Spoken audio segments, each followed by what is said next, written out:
Hello guys, welcome back. Don't forget to like and subscribe. Today we are going to continue our course on the SAP2000. We were going to define the load combination for running the case. Okay, we go to load combination, add default design combo and a still frame.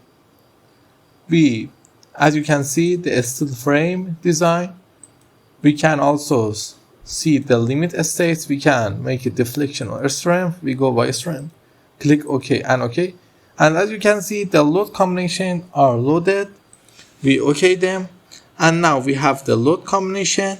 Before running the model, let's check and see if everything is right.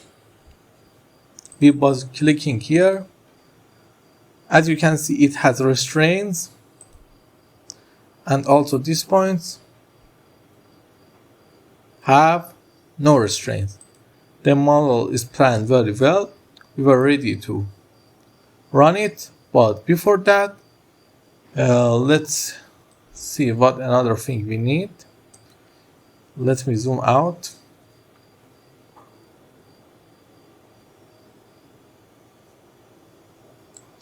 Okay, it's not going to zoom out. Let me zoom out. Our model is ready now. We are going to run the analysis in the next lesson. Until then, don't forget to like and subscribe. I'm going to do one thing in each lesson for you to don't be confusing, and you can ask the question on what exactly you want. And don't the course become boring for you. Okay, have a good time. Don't forget to like and subscribe.